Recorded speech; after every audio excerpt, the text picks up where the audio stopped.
The book of Exodus, chapter 26 and chapter 27. Make the tabernacle from 10 curtains of finely woven linen. Decorate the curtains with blue, purple, and scarlet thread, and with skillfully embroidered cherub. These 10 curtains must all be exactly the same size, 42 feet long and 6 feet wide. Join 5 of these curtains together to make one long curtain, then join the other 5 into a second long curtain. Put loops of blue yarn along the edge of the last curtain in each set. The 50 loops along the edge of one curtain are to match the 50 loops along the edge of the other curtain. Then make 50 gold clasps and fasten the long curtains together with the clasps.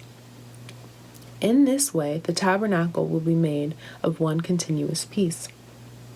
Make 11 curtains of goat hair cloth to serve as a tent covering for the tabernacle. These 11 curtains must all be exactly the same size, 45 feet long and 6 feet wide. Join 5 of these curtains together to make one long curtain, and join the other 6 into a second long curtain. Allow 3 feet of material from the second set of curtains to hang over the front of the sacred tent. Make 50 loops for one edge of each large curtain. Then make 50 bronze clasps and fasten the loops of the long curtains with the clasps. In this way, the tent covering will be made of one continuous piece. The remaining 3 feet of this tent covering will be left to hang over the back of the tabernacle. Allow 18 inches of remaining material to hang down over each side so the tabernacle is completely covered. Complete the tent covering with a protective layer of tanned ram skin and a layer of fine goat skin leather. For the framework of the tabernacle, construct frames of acacia wood. Each frame must be 15 feet high and 27 inches wide, with 2 pegs under each frame. Make all the frames identical. Make 20 of these frames to support the curtains on the south side of the tabernacle. Also make 40 silver bases, 2 bases under each frame, with the pegs fitting securely into the bases. For the north side of the tabernacle, make another 20 frames with their 40 silver bases, 2 bases under each frame. Make 6 frames for the rear, the west side of the tabernacle, along with 2 additional frames to reinforce the rear corners of the tabernacle. These corner frames will be matched at the bottom and firmly attached at the top with a single ring, forming a single corner unit. Make both of these corner units the same way. So there will be 8 frames at the rear of the tabernacle. Set in 16 silver bases, 2 bases under each frame. Make crossbars of acacia wood to link the frames. 5 crossbars for the north side of the tabernacle and 5 for the south side. Also, make 5 crossbars for the rear of the tabernacle, which will face west. The middle crossbar, attached halfway up the frames, will run all the way from one end of the tabernacle to the other. Overlay the frames with gold and make gold rings to hold the crossbars. Overlay the crossbars with gold as well. Set up this tabernacle according to the pattern you were shown on the mountain. For the inside of the tabernacle, make a special curtain of finely woven linen. Decorate it with blue, purple, and scarlet thread, and with skillfully embroidered cherub. Hang this curtain on gold hooks attached to 4 posts of acacia wood. Overlay the posts with gold and set them in 4 silver bases. Hang the inner curtain from clasps and put the Ark of the Covenant in the room behind it. This curtain will separate the holy place from the most holy place. Then put the Ark's cover, the place of atonement, on top of the Ark of the Covenant inside the most holy place. Place the table outside the inner curtain on the north side of the tabernacle and place the lampstand across the room on the south side. Make another curtain for the entrance to the sacred tent. Make it of finely woven linen and embroider it with exquisite designs using blue, purple, and scarlet thread. Craft 5 posts from acacia wood. Overlay them with gold and hang the curtain from them and with gold hooks. Cast 5 bronze bases for the posts. Using acacia wood, construct a square altar 7.5 feet wide, 7.5 feet long, and 4.5 feet high.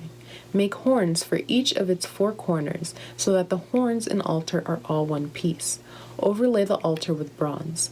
Make ash buckets, shovels, basins, meat forks, and fire pans, all of bronze.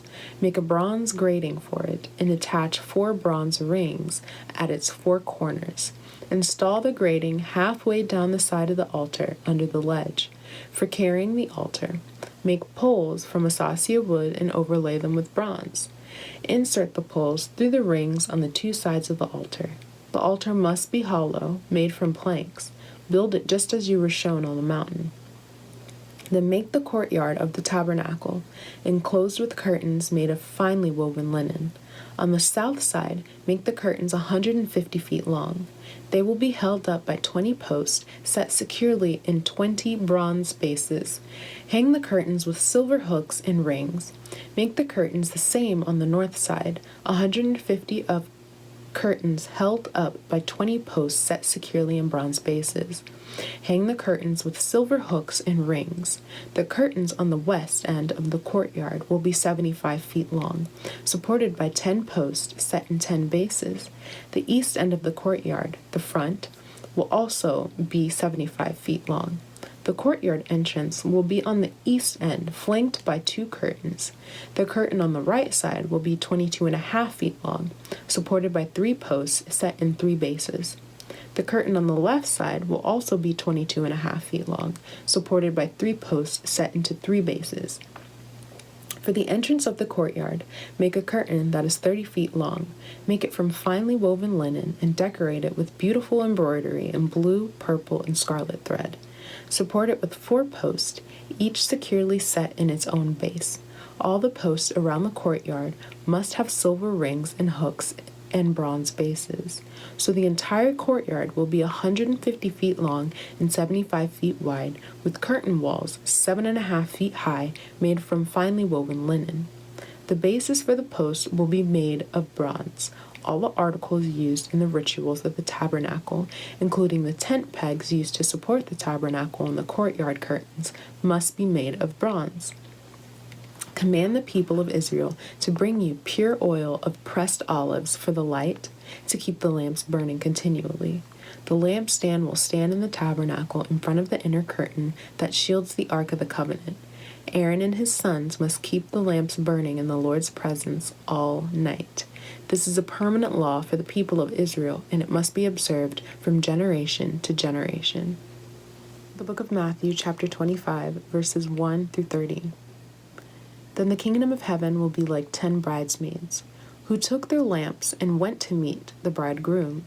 5 of them were foolish, and 5 were wise.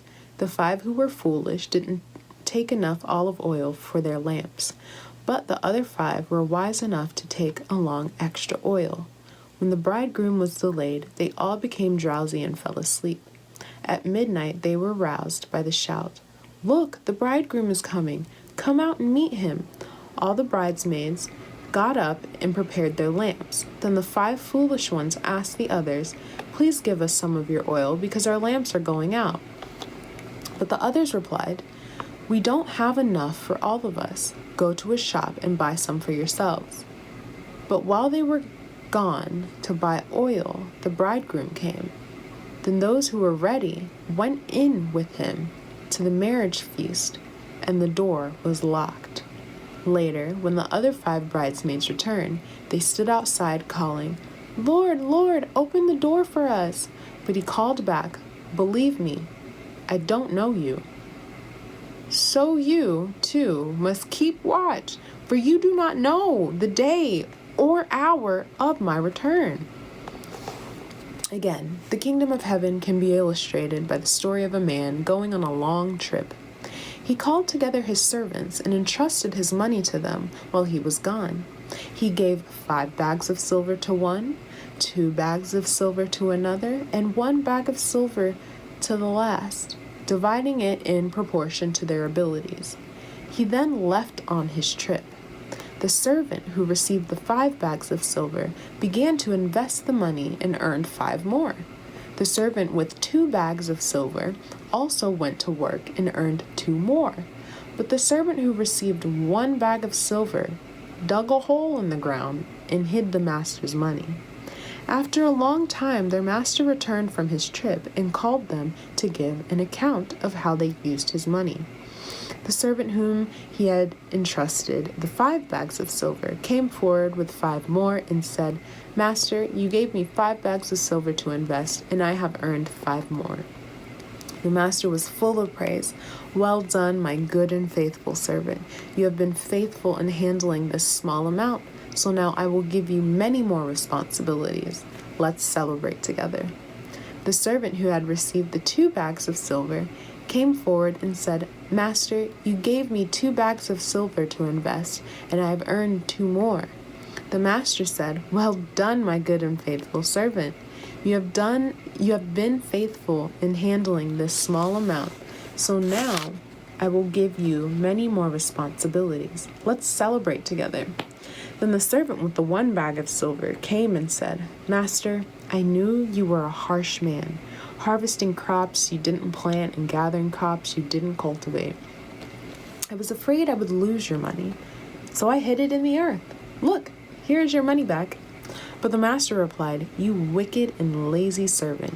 If you knew I harvested crops I didn't plant and gathered crops I didn't cultivate, why didn't you deposit my money in the bank? At least I could have gotten some interest on it." Then he ordered, "Take the money from this servant and give it to the one with the 10 bags of silver. To those who use well what they are given, even more will be given, and they will have an abundance. But from those who do nothing, even what little they have will be taken away. Now throw this useless servant into outer darkness, where there will be weeping and gnashing of teeth." Book of Psalms, chapter 31, verses 1 through 8. O Lord, I have come to you for protection. Don't let me be disgraced. Save me, for you do what is right. Turn your ear to listen to me. Rescue me quickly. Be my rock of protection, a fortress where I will be safe. You are my rock and my fortress. For the honor of your name, lead me out of this danger. Pull me from the trap my enemies set for me. For I find protection in you alone. I entrust my spirit into your hand. Rescue me, Lord, for you are faithful, God. I hate those who worship worthless idols. I trust in the Lord. I will be glad and rejoice in your unfailing love, for you have seen my troubles and you care about the anguish of my soul. You have not handed me over to my enemies, but have set me in a safe place. The book of Proverbs, chapter 8, verses 1 through 11. Listen as wisdom calls out. Hear as understanding raises her voice. On the hilltop, along the road, she takes her stand at the crossroads. By the gates at the entrance to the town, on the road leading in, she cries aloud, "I call to you, to all of you. I raise my voice to all people. You simple people, use good judgment. You foolish people, show some understanding. Listen to me, for I have important things to tell you. Everything I say is right, for I speak the truth and detest every kind of deception. My advice is wholesome. There is nothing devious or crooked in it. My words are plain to anyone with understanding, clear to those with knowledge. Choose my instruction rather than silver, and knowledge rather than pure gold. For wisdom is far more valuable than rubies. Nothing you desire can compare with it."